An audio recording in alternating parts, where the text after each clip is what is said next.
दोस्तों यदि आप ईएमआई कार्ड बनवाने को सोच रहे हैं तो आपके लिए बढ़िया मौका है Insta EMI card Bajaj Finserv का। बजाज फिनसर्व का इंस्टा ईएमआई कार्ड पर आपको 3 लाख रुपए तक के क्रेडिट लिमिट दिया जाएगा और खुशी की बात यह है कि इसमें कोई भी एनुअल फी अब आपको देना नहीं है। जो एनुअल फी था वो बजाज फिनसर्व की तरफ से रिमूव कर दिया गया है और काफी आसानी से ये कार्ड आप बना सकते हैं। कुछ ऑफर भी इसमें मिलते हैं। सबसे पहले इसके बारे में बता देना चाहूंगा। ऑफर ये है कि देखो आप इंस्टा ईएमआई कार्ड से नो कॉस्ट ईएमआई परचेज कर सकते हो। अब जो लोग जानते हैं नो कॉस्ट ईएमआई उनको मालूम होगा कि देखो इसमें कोई भी इंटरेस्ट आपको लगने वाला नहीं है अगर आप ईएमआई पर प्रोडक्ट ऑर्डर करेंगे। अगर आप पहली बार ऑफलाइन ट्रांजैक्शन इससे करते हैं तो एस्यूर्ड आपको 1000 रुपए की कैशबैक मिल जाएगा। इसके लिए आपको एक प्रोमो कोड यूज करना पड़ेगा इंस्टागेट 1000 जो कि लिखा हुआ देख सकते हैं। इंस्टागेट 1000 आप यूज करेंगे तो 1000 रुपए की आपको कैशबैक मिल जाएगा जब पहली बार आप ऑफलाइन ट्रांजैक्शन करते हो। इसके बाद एक और ऑफर आपको देखने को मिलता है 10% की कैशबैक। अगर बिजली बिल या फिर पाइप गैस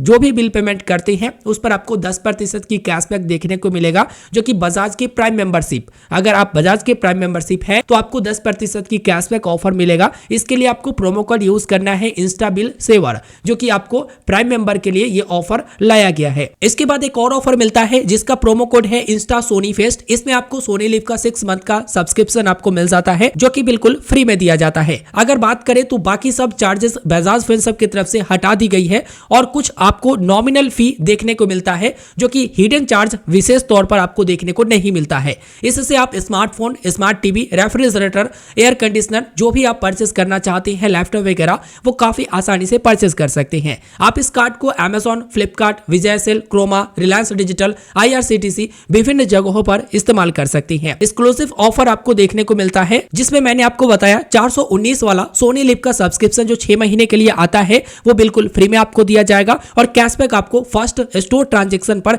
एस्यूर्ड कैशबैक दिया जाता है 1000 का with an exclusive Bajaj prime membership. आगे आते हैं तो 100% डिजिटल प्रोसेस है। नो एनुअल फी यानी कोई भी एनुअल फी नहीं है। 1 मिलियन प्लस आपको प्रोडक्ट इससे परचेस करने का ऑप्शन मिल जाता है और 4000 प्लस सिटी जो कि बड़े और छोटे शहरों के लिए भी Bajaj Finserv EMI card support करता है और आप ले सकते हैं। Zero down payment. जब भी आप खरीदारी करने जाएंगे उस समय कोई भी आपको डाउन पेमेंट नहीं देना पड़ेगा। जैसे आप ईएमआई पर खरीदने जाते हो या किस्त पर कुछ खरीदने जाते हो तो कहता है कि प्रोडक्ट इतना का है, कम से कम आपको 10% या 20% या इतना रुपए डाउन पेमेंट करना पड़ेगा। तो ऐसा नहीं है। 1 लाख का भी अगर आप प्रोडक्ट ऑर्डर करेंगे और लिमिट उपलब्ध है तो 1 लाख रुपए का ईएमआई यानी कि किस्त आप बनवा सकती हैं जो कि नो कॉस्ट ईएमआई पर, यानी कि आपको कोई भी एक्स्ट्रा इंटरेस्ट देने की आवश्यकता नहीं पड़ेगा। फ्लेक्सिबल रीपेमेंट टेन्योर आपको देखने को मिलता है जो कि 1 मंथ से लेकर 60 मंथ तक के जितना आप सक्षम है ईएमआई चुकाने में उस अनुसार से यहां पर ईएमआई चुन सकते हैं। इस कार्ड को लेने के लिए आप भारतीय होना चाहिए, आपका उम्र मिनिमम 21 वर्ष और मैक्सिमम 65 वर्ष होना चाहिए,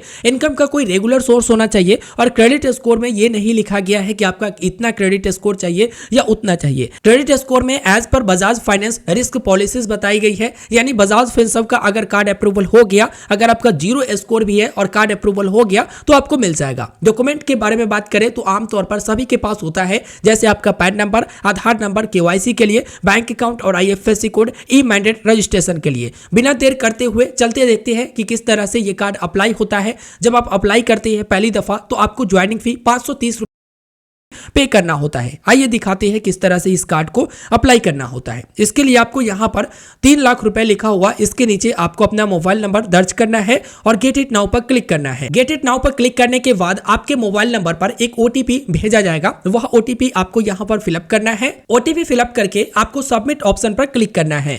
इसके बाद देखेंगे कि फुल नेम एंटर करने का ऑप्शन आया है, तो आप यहां पर फुल नेम एंटर कर सकते हैं। ऑटो फिलअप वाला इनेबल है ऑप्शनल में, आप इसे डिसेबल भी कर सकते हैं। तो या तो आप अपना फुल नेम यहां पर दर्ज करिए, नहीं तो कट कर दीजिए। इसके बाद भी आपको अपना पर्सनल डिटेल एंटर करना होगा। तो फुल नेम यहां पर दर्ज करके आप कंटिन्यू करेंगे। इसके बाद आपको अपना पर्सनल डिटेल, जैसे आपका पूरा नाम क्या है, डेट ऑफ बर्थ क्या है, सही दर्ज करना है और पैन नंबर जो कि ऑप्शनल में है आप दर्ज कर दीजिएगा। एड्रेस, पिन वगैरह सब कुछ। आप क्या करते हैं, सैलरीड है, सेल्फ एम्प्लॉयड है, आपका जेंडर मेल है, फीमेल है, सब कुछ सिलेक्ट करेंगे और उसके बाद नेक्स्ट वाले यानी कंटिन्यू वाले ऑप्शन पर क्लिक करेंगे। आप देखेंगे 1.5 लाख रुपए की लिमिट यहाँ पर दे दी गई है और यहाँ पर टोटल जो लोन लिमिट है वो 1.5 लाख रुपए है, लेकिन फर्स्ट ट्रांजेक्शन लोन लिमिट 50,000 रुपए दिया गया है। यहाँ पर वन टाइम ज्वाइनिंग फी जो कि 530 रुपया देने की आवश्यकता है और इसके लिए प्रोसीड फॉर पेमेंट नीचे की ऑप्शन पर क्लिक करना होगा। जब प्रोसीड फॉर पेमेंट पर क्लिक करते हैं तो आगे ऑप्शन आता है केवाईसी डिटेल का। देखिए अगर आपका केवाईसी यहाँ पर नहीं दिखाता है तो डिजी लॉकर से आपका केवाईसी कंप्लीट करना पड़ेगा, लेकिन यहाँ पर दिखाता है तो आपका यहाँ पर एड्रेस आप मिला लीजिए, डेट ऑफ बर्थ, नाम, फोटो वगैरह सब कुछ आ जाएगा। बस अगर अपडेट करना चाहते हैं तो अपडेट एड्रेस पर क्लिक कर सकते हैं और अगर सही है तो आप नीचे कंफर्म की ऑप्शन पर क्लिक करेंगे। इसके बाद पेमेंट करने का ऑप्शन आता है जिसमें UPI, debit card, credit card 3 option होते हैं। आप यूपीआई सिलेक्ट कर सकते हैं, कोई भी ऑप्शन सिलेक्ट कर सकते हैं। ज्यादातर लोग यूपीआई के ऑप्शन को चुनते हैं तो यहाँ पर यूपीआई चुनकर आगे बढ़ेंगे। अब यहाँ पर आप देखेंगे यूपीआई में कई सारे ऑप्शन है, तो जो भी सुविधाजनक है आपका उसको आप सिलेक्ट कर लेंगे। जैसे मैं यहाँ पर अभी फोन पे को सिलेक्ट करता हूँ और फोन पे से ही पेमेंट करूंगा, तो फोन पे को सिलेक्ट किया, रीडायरेक्ट कर देगा ये फोन पे एप्लीकेशन में। आपके मोबाइल फोन होंगे, मोबाइल फोन में एप्लीकेशन होगा। तो अब यहाँ पर आपको अपना लिंक बैंक अकाउंट को सिलेक्ट करना है, यूपीआई पिन दर्ज करना है और सिंपल से आपको पेमेंट कर देना है। ये पेमेंट हो गया और ये ऑटोमेटिक रीडायरेक्ट कर देगा वापस से जहां पर आप कार्ड वगैरह अप्लाई कर रहे थे। तो यहाँ पर आपको पूरा डिटेल में बताएगा कि देखो आपका कार्ड जारी कर दिया गया है, लेकिन अभी ये एक्टिव नहीं है, इसको आपको एक्टिव करना पड़ेगा। इसके लिए आपको ई मैंडेट रजिस्ट्रेशन करना पड़ेगा, तब जाकर आपका कार्ड एक्टिवेट होगा और वो भी आप सिंपल सा कर सकते हो, कोई दिक्कत वाली बात नहीं है। तो आप ई मैंडेट के लिए सिंपल से आप एक्टिव नाउ पर क्लिक करेंगे। इसके बाद ई मैंडेट का प्रोसेस बताया जाएगा कि ऑटो डेबिट इंस्टॉलमेंट यानी कि ई मैंडेट जब रजिस्ट्रेशन कर लेते हैं और जब कभी भी इस कार्ड से आप खरीदारी करेंगे, नो कॉस्ट ईएमआई वगैरह जो भी आप ईएमआई पर खरीदारी करेंगे, तो आपका किस्त दर किस्त इसी बैंक अकाउंट से कटते चला जाएगा। इसके लिए आप ऑटो डेबिट इंस्टॉलमेंट के लिए ई मैंडेट करते हैं, ठीक है। आप बाद में बैंक भी बदल सकते हो, कोई दिक्कत परेशानी नहीं है। तो यहाँ पर स्टेप बाय स्टेप पूरा प्रोसेस बताया जाता है। आपको एग्री करना है टर्म्स एंड कंडीशन और आगे कंटिन्यू ऑप्शन पर क्लिक करना है। जब कंटिन्यू ऑप्शन पर क्लिक करते हैं तो जिनके नाम से कार्ड अप्लाई करते हैं उनका नाम दिखाता है, बस आईएफएससी कोड और अकाउंट नंबर दर्ज करना है जिसका आप ई मैंडेट में यूज करना चाहते हो। इसके नीचे आपको अकाउंट टाइप सेलेक्ट करना है कि कौन से टाइप का अकाउंट है, जैसे सेविंग है या करेंट है, तो ये आप चुन लीजिए। चुनने के बाद यहाँ पर आप देखेंगे 1 रुपया आपके इसी बैंक अकाउंट में भेजे जाएंगे जिससे आप ई मैंडेट में यूज करते हो, ठीक है। तो 1 रुपया भेजा जाएगा वेरिफिकेशन के लिए। तो आप सिंपल से सारा डिटेल एंटर करें और उसके बाद कंटिन्यू ऑप्शन पर क्लिक करें।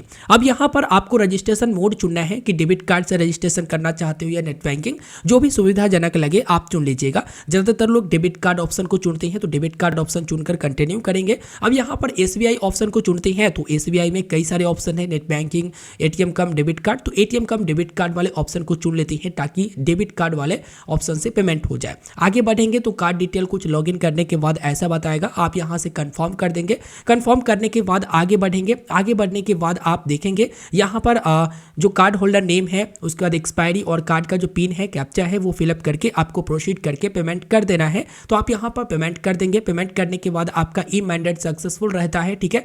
जो बैंक की प्रोसेस है पेमेंट करने का वो आप कर लीजिएगा। उसके बाद वापस से रीडायरेक्ट हो गए ना, तो आप देखोगे यहाँ पर आपका कार्ड डिटेल बताया गया। कार्ड डिटेल में आप पूरा की पूरा कार्ड डिटेल अपना देख सकेंगे। साथ ही यहाँ पर टोटल लिमिट 1.5 लाख रुपए बताया गया है और फर्स्ट ट्रांजेक्शन लोन लिमिट, देखो पहली बार आप ट्रांजेक्शन कर लेते हो ना 50,000 रुपए की जो बताया गया था, उसके बाद आपका पूरा जो लोन लिमिट रहता है वो यहाँ पर ट्रांजेक्शन लिमिट में शो हो जाता है। अच्छा, इसे एक्सेस कहाँ कर सकते हैं, तो आप इनके पोर्टल पर लॉगिन करके एक्सेस कर सकते हो, नहीं तो बजाज फिनसर्व EMI का एक एप्लीकेशन आता है, उसमें भी आप अपना मोबाइल नंबर एंटर करके जिससे आप कार्ड बनाए हो उससे आप लॉगिन करके उसमें सारा कुछ देख सकते हो, कितना का बिल हुआ, उसका पेमेंट वगैरह सब कुछ वहां पर एक्सेस कर सकते हो। या फिर बजाज के मॉल से भी आप परचेस वगैरह कर सकते हो, ठीक है। वहां से भी अमेजोन वगैरह पर परचेस करोगे तो रीडायरेक्ट कर दिया जाता है। अच्छा, अमेजोन और फ्लिपकार्ट पर परचेस कैसे करना है बजाज फिनसर्व EMI कार्ड से, इसके ऊपर डिटेल में वीडियो दे चुका हूं। अगर आप नहीं देखे होंगे तो लिंक वीडियो का डिस्क्रिप्शन में आपको मिल जाएगा। एक और बात बता देना चाहूंगा कि देखिए